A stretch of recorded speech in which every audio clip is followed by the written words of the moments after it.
27 was the age of my near-death 27, experience. And for a lot of the spiritual people or people that follow astrology, this is known as the Saturn return. It's when, you know, Kurt Cobain and Jimi Hendrix, you know, passed. You know, the age of 27 is very significant. It's actually the age of like 27 to 30 when Saturn is making a full completion around the, you know, since the time you were born, right?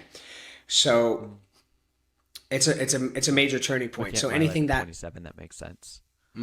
yeah, so anything that is out of alignment with your soul or out of alignment with the person that you came on, you know, you came on Earth to be, is going to get looked at when you're 27. And sometimes it can be, you know, just an easier shift, and sometimes it can be drastic. And for me, it was pretty drastic. So yeah, I had a near-death experience at 27. My heart stopped, and I guess you could say it was a culmination of stress and a culmination of confusion for many years, you know, working in a very fast-paced environment, working hard, playing hard, and just not really listening to my inner voice, not really understanding how to connect with that inner voice inside of me, and just reaching a point where my body shut down and my heart stopped for about 2 minutes. And it was actually in the Equinox Gym in Grand Central, Manhattan. And I was doing a session with my personal trainer, and that changed everything. Wow. You know, my spirit came out of my body, and I was looking down at a dead corpse. And at that point, it was basically like, well, we can continue to ascend and, you know, sort of go into the heavenly realms or the angelic realms, or we can get back into this body and change the way we live, right? So it was really like this dichotomy and this like direct split of my spiritual energy with my physical energy. And I got to experience that firsthand. And I had never experienced that. You know, I had experimented at parties with, you know, substances and things like this, but I never had an experience of that intensity that really, you know, woke me up to understanding spirituality firsthand. So and before that, you know, substance... Literally... Are you saying you literally like saw a change? Like you floated up and you like were able to look down and see the body, or was this a feeling, or what was that like? Well, when you're dealing, like we're, you know, let's just say we're in the third dimension right now. When you go beyond the third dimension, you're in a multi-dimensional reality. So it's really hard to describe in 3D context what was going on. But just imagine, you know, just infinite time and space, right? So when you're in a place of infinite time and space, there's no limitation, right? So like 100 things were happening at the same time. So in one of those things that I was conscious of, I was looking at my temporarily dead corpse on the gym floor. I was also in the angelic realm, you know, with angelic light and sound and godlike energy. You know, white light at the end of the tunnel is what's described in most near-death experiences. And then either Buddha or Jesus, depending if the person is in a Christian country or Asian country, right? So there's these commonalities that you'll find in the near-death experience, and I definitely experienced similar. So really, at the end of the day, there were a lot of things happening simultaneously, and they were all real and they were all true, but they weren't embodied. It was a very Sure. It was a very out of body experience, obviously. So, and then I came back in after about, they said I was out for about 2 minutes, and you know, they got the defibrillator, called the ambulance, and then yeah. So after that, did you have like a spiritual upbringing? No, definitely not a spiritual. Wow. So yeah. I'm so Not a spiritual so upbringing. You know, my parents were Christian. I guess they, okay. you know, they were, but we didn't really go to church or Sunday school. My dad was a believer in you know, Thoreau, Walt Whitman, like the nature, the Hudson River School paintings, things like that. So my dad found his his answers in nature. So he would go take us out hiking, Hmm. but I never really had like a wake up call of like, I never really understood like, things about Jesus or things about Christianity or things about how it all fit together. It was all sort of disassociated for me, and I could never really fully believe in God because I never had proof. Mm. So what was that moment like then? Did you have, looking back, you can frame it in context because you now have a lot more context. You're open to a lot more spirituality. In the moment, was that just something that was just, it blew your mind and opened everything like in an instant, or was it like, oh, it fits into this kind of box that I'm roughly familiar with, or was it something that's just absolutely out of this world? It was completely unlike anything I'd ever experienced. I mean, we're born into this body, we stay in this body for pretty much all of our life, and then to experience coming out of it, it doesn't happen to a lot of people, right? It really, people that Right. have comas, it happens to people that have comas, people that are clinically dead, people that are in serious accidents. It's not a very common thing. So, but it's more common than you would think. I mean, if you YouTube it, you'll probably find 50,000 accounts on YouTube. But there's 7 billion people in the world, so what's 50,000, Yeah. right? Yeah. So so I mean, Fair, fair. man, I went home. I didn't go to the hospital that day, and that was a Wait, what? result of me not. I didn't go to the hospital because I didn't allow them to take me to the hospital because one of the things that happened was when I came back into my body, a rush of adrenaline kicked in, and then a lot of my childhood trauma kicked in.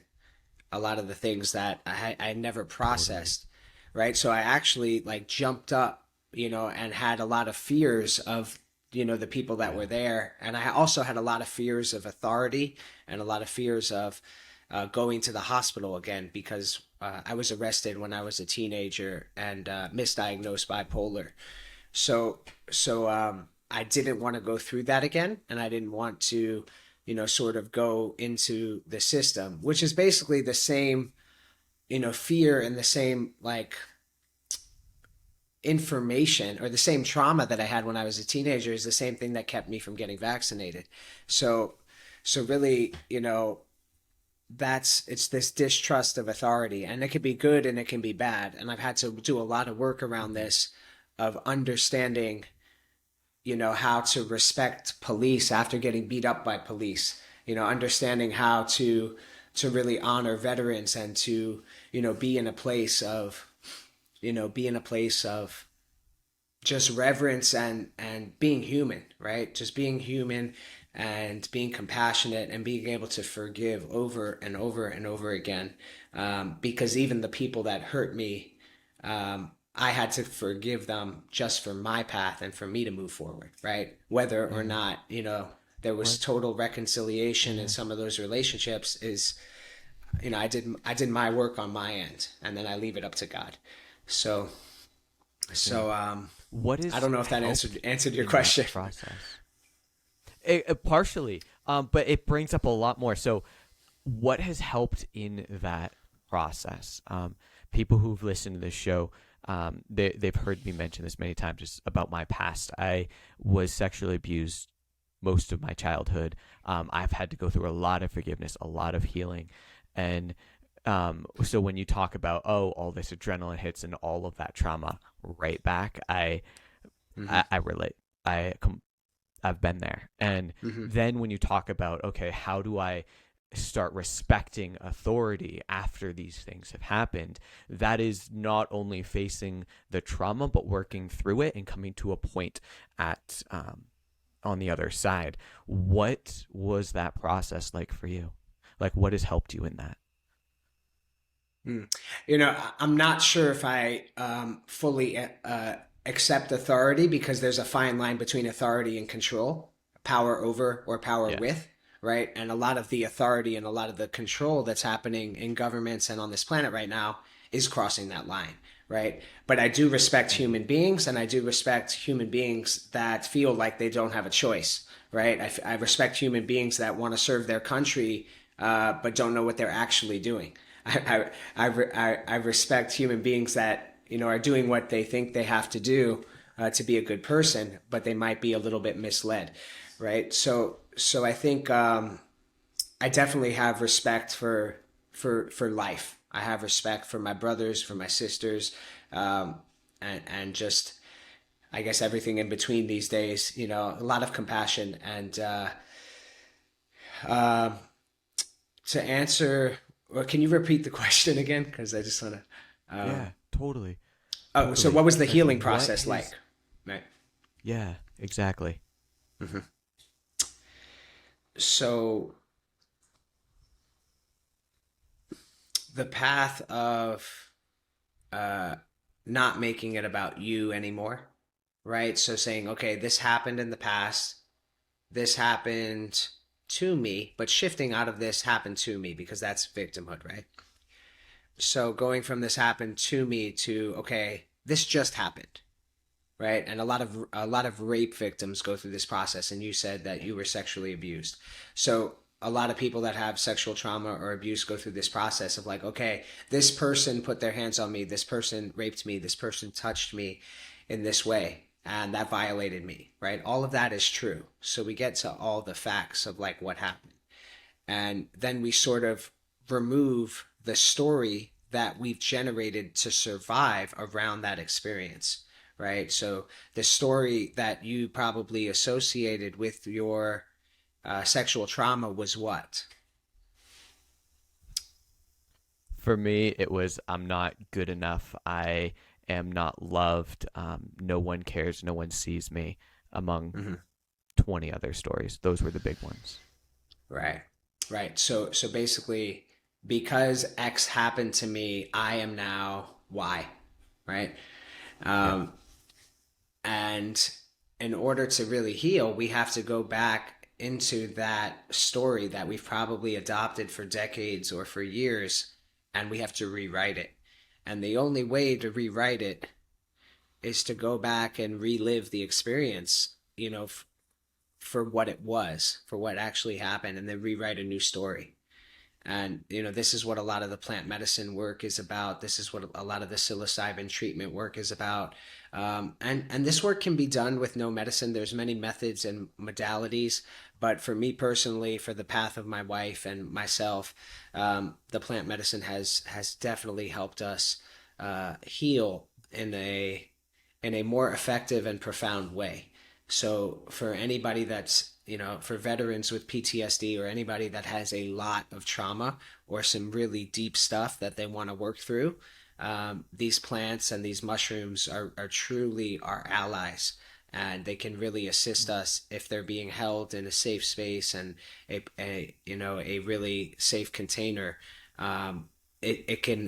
It can bring a lot of things to the surface that you would have a difficult time bringing up to the surface otherwise. Granted, these Mhm. substances might not be for everyone, but I think there are allies nutritionally and exercise and yoga and meditation. So for everyone's healing, there is a corresponding antidote or ally that they can run with and they can work with that's going to assist them on an everyday path or on a once a month path or once a year path, even like doing a deep journey, for example. So I would say that's what the healing process is about. It's about reliving these experiences, which can be very scary. But for those who have the courage and the perseverance to say, hey, I don't want to carry this anymore. I don't want to run around. I don't want to walk around, other people, and I don't want to be, a person that's carrying this trauma or this thing that is no longer true. So we really reach a point where we refuse to continue to live in pain, and we're ready to do whatever it takes to face that trauma and to face that pain that we once experienced. And what we're really doing, it's So, about personal freedom. We're setting ourselves free. so correct me if I'm wrong, but it's for you. It was hitting that point where enough was enough. Was the first part. Like this is something I can't face. I can't continue to push away. And for you, it was actually just brought all up in a moment without you like making that conscious choice, but getting to a point where you can't push it away. And then you say reliving the experience, and then changing the story. Is that in your experience, was that stripping, like acknowledging the experience for what it was and stripping it of everything you've said it meant? Is that what you're saying? Hmm. What experience in particular are you talking about? Mine or yours, or just in Um, general? we could let's in general. Let's go with how your experience. Your You said you dealt with trauma as a kid and then having to face that. And you said the one of the biggest things was reliving that, or how you work through that healing process was like reliving that trauma and taking and telling yourself, or coming out of it with a different story.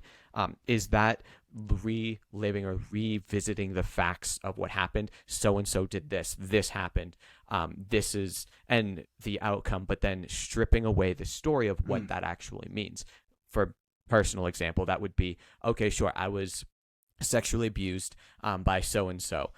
They put their hands on me in this way, and then stripping the story being, that doesn't mean that I am unlovable. That doesn't mean that I am not seen. It doesn't mean these other things. Is that Right. what you're talking about? Yes, and there's another thing I didn't mention before, and that's Okay, taking personal cool. responsibility, right? So it's saying, okay, okay, this happens, this happened to me. I'm going to release the pain around it. I'm going to forgive the person. I'm going to forgive myself. And once we realize that forgiving ourselves is our personal responsibility, we can really move forward with our life. So our healing is our responsibility, right? And, you know, even if we have, PTSD and we went to war, like, we got one life to live in this lifetime, right? So we got one life to live. And, once you have access to the medicines that are available and you have the opportunity to heal, why wouldn't you do it? Right. And the only answer that I have for that is fear, right? Is fear, because a lot of a lot of people are scared to face their own trauma. I would say the majority of this country, in some sense or another, is not willing to really take a deep look at themselves. And I know this is changing, and I believe that this is what the Great Awakening is about. It's, we need about 11 to 15% of the population to be the leaders of the leaders, right? So then, that's how history is written. This documentary I just watched called The Great Awakening, it was excellent. It basically says, 1%, history is written by 1% of the population, but it's forged by 15% of the population. So I definitely see myself as a leader, and I see myself as a speaker and somebody that needs to share his story as part of that 15%, uh, in order to awaken my brothers and sisters out there, and the rest of humanity in a good way, and Hmm. just leading with courage and leading with, these things are really here to help you. And I really believe that God put plant medicine. He specifically, creator designed this natural ecosystem and the Amazon rainforest and the mycelial kingdom, and all of these amazing things are so intricate, complex, and just incredibly intelligent. Like, how could it be a mistake? You know, a lot of people say, "Oh, how could God do this?" Well, for every really negative, atrocious thing that's happened, there's also the corresponding anecdote, right? The corresponding miracle or beautiful thing. And I do believe in miracles. I believe humanity needs one. And I know that it's coming, and I know we're going to make it. So, So with this, with your story, you're in New York. You have this crazy experience, this absolute out of body, literal out of body experience. These emotions, this trauma, this adrenaline, everything comes up. You're like, okay, cool, not going to the hospital. Boom, book it back to your house. And then, correct me if I'm wrong. you eventually decide to leave New York, right? And to move out. What was that process like? And my question is really getting around what brought you to a point to leave like your friends, to leave the financial security you had there. Like that, you just mentioned fear. I imagine there is a ton of fear around that decision. What brought you to a point to make that decision? Wow. So I would say the 2 years after my near death experience, a couple weeks after the actual near death, I I was introduced by a friend to ayahuasca ceremony. So Oh, for about oh two wow, years, timing of that. right, right. So actually, like literally after it happened, was a very brutal time for me because I had no resources. I had no one to speak to about my spiritual experience in my network. So I was Mm-hmm. in a business network. I had a lot of business people and a lot of people that I would, go out drinking with, or I had a lot of people that I would, make money with or close deals with, right? I was a real estate broker in Manhattan. So but none of those people, maybe just a few of them, maybe just a handful of women, actually, none of the men in my life I was able to share this experience with. Even some of my closest friends, they would have said, "Oh, you're crazy. I don't believe you," or "Yeah, bro. Like, I Absolutely. don't know what's going on with you, but like, get back to work." You know, so that's what the experience with a lot of men in my life unfortunately has been, from coaches in high school to just different men, is be a man, man up, don't feel emotion, don't go Mm-hmm. too deep. Oh bro, that's too deep, don't go too deep, right? But I had to answer these questions for Mm-hmm. myself. I had to get answers, and by the grace of God, one of my friends, Christina Weber, who's here in Austin with me, she has a lot of companies, and she does a lot of cool things with events. So she actually introduced me to ayahuasca in New York City, and then I became part of a community there and went back quite often as I continued my career in real estate. But every ceremony I did, I got a little bit closer to my soul. I got a little bit closer to my inner child, and I got a little bit further from the go go go deal making life. So after about a year and a half, I started to think, hey, I want to really discover who I am without New York City. I want to leave New York City, and I sort of moved back to the apartment that I grew up in. That my dad still owned, and I kind of just went back to like where I came from, and just had this part in the hero's journey where I phased myself out of a career that I've had for 8 years, financial security. I did well in real estate, so I did have some savings and some money, but I basically set sail to the wind, and started to really live from my heart and my spirit and my intuition. And that intuition brought me down to learn how to sing in Brazil. So I went on a singing retreat with a Grammy Brazilian vocalist down in Brazil, and that's actually where I met my wife. And singing was something. It's something that I do now. I sing in ceremony, and I sing, every day. But it wasn't something that I grew up doing, and I would say I wasn't fully encouraged to be a singer as I was fully encouraged to be an athlete, because both my parents were triathletes and very physical people, and we didn't have a whole bunch of musicians in our bloodline, right? So it was really a courageous step for me to do that, because I had no guidance or mentorship musically growing up, and you know when you're not really naturally good at something, you don't tend to pursue it unless you really really want to. And Yeah. I realized that singing and sound were a part of my healing path, and that I needed to activate my voice in order to heal myself and to really just be happy. So I'm so grateful that I get to sing songs with my wife. She plays the guitar, I play the flute, we play drums.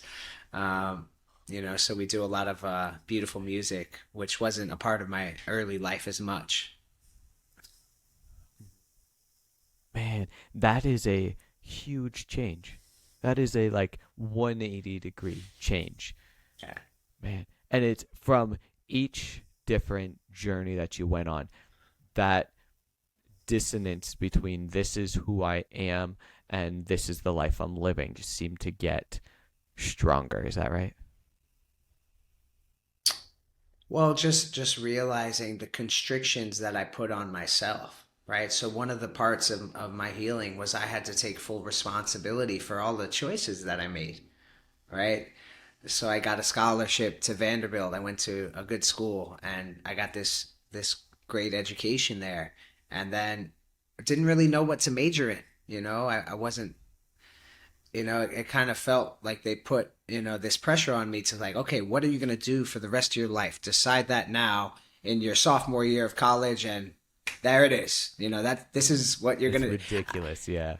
I couldn't really get down with that. So I was like, I don't know who I am on some level. And I was honest about that, at 21 years old. I was like, I really don't know. And it almost just felt like this pressure of like, okay, if I pick a career in, communications or business or economics, like I have to be an economist or I have to be like, so obviously that's not true. I ended up majoring in Spanish and communications. And, the communication that I learned in college is very different than the conscious communication I learned as a coach, right? Like the debate team type of like Oh yeah. structuring an argument and proving your point is very aggressive, right? Totally.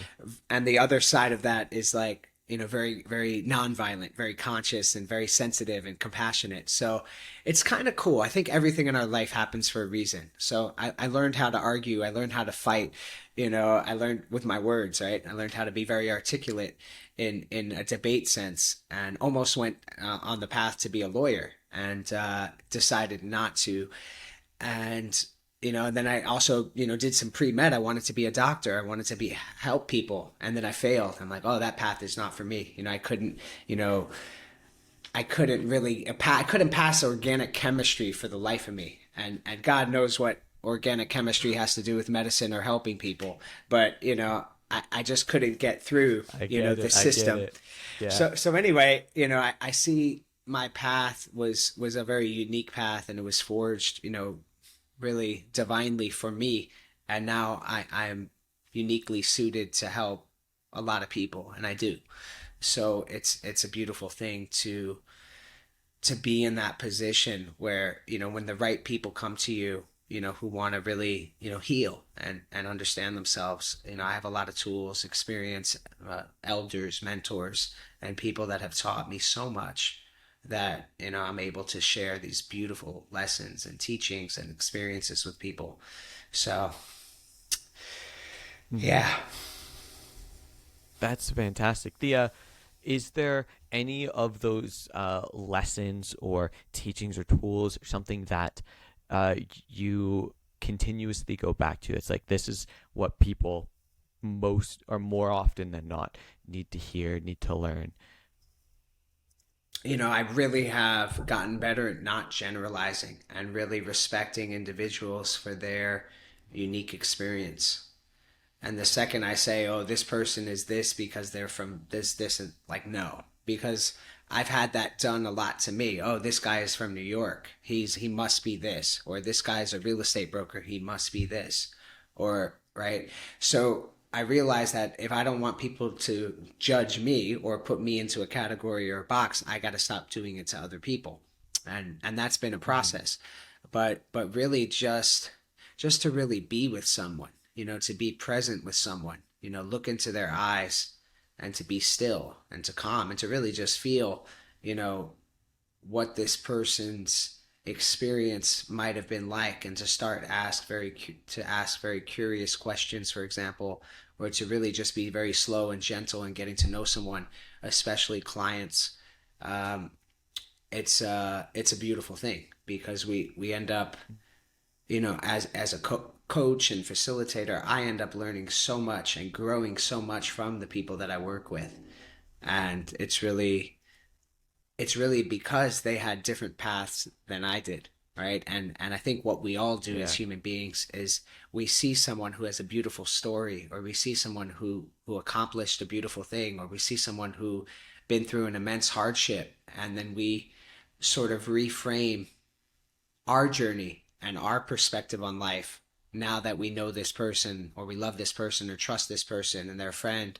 We sort of say, oh wow, that must have been really challenging, the fact that you experienced this in your life. And then we sort of make it about ourselves. I think we do this naturally, like, oh, I never had to grow up with an alcoholic father, but oh man, like, it gives me a lot of gratitude that I didn't. It gives me a lot of gratitude for the childhood and the father that I did grow up with, right? It was never perfect. I don't think anybody's had the perfect childhood, but we through there's this German word for it, and it's funny. I forget the name of it. It's like, it's a German word, and it's basically feeling better about yourself based on the hardship of others. And it's Yes. obviously a Yes. real thing. It exists because they came up with an entire word for it. So it's a very common thing in the human experience to see someone in a wheelchair and then be grateful for your legs, right? Mm-hmm. So I think this should happen to us every day in a beautiful way. It should happen to us every day that we experience. If I experience working with a veteran who has PTSD, on one hand, I can be extremely grateful that this man served our country, and then at the same time, I'm like, I can be grateful that he's here with me and that I have the tools to assist him. So really, it's amazing, the gratitude that we can have for life is infinite and never ends. And a good day to me is when I wake up grateful, and then I experience more gratitude, and my gratitude deepens for different aspects of my life as things go on. Mm. There, here throughout this conversation, there's been this thread, this theme that I'm picking up on that seems to be about a balance between, for example, the things you learned in New York versus when you left that life, the debate team, the communication versus like coaching style communication, very, very different. When it comes to masculinity, what have you found that balance to look like? Great question. And continuing to find, right? It's an ongoing Mm-hmm. journey of the question I asked when I started Man Tribe, 7 6 7 years ago. The impetus for that community of men, with coaching and programs and healing and everything that we did, as a group, was essentially, what does it mean to be a man? Well, I can't answer that question, but we can answer that question, and then we can each, as a result of community, as a result of supporting each other, we can figure out what that means for us individually.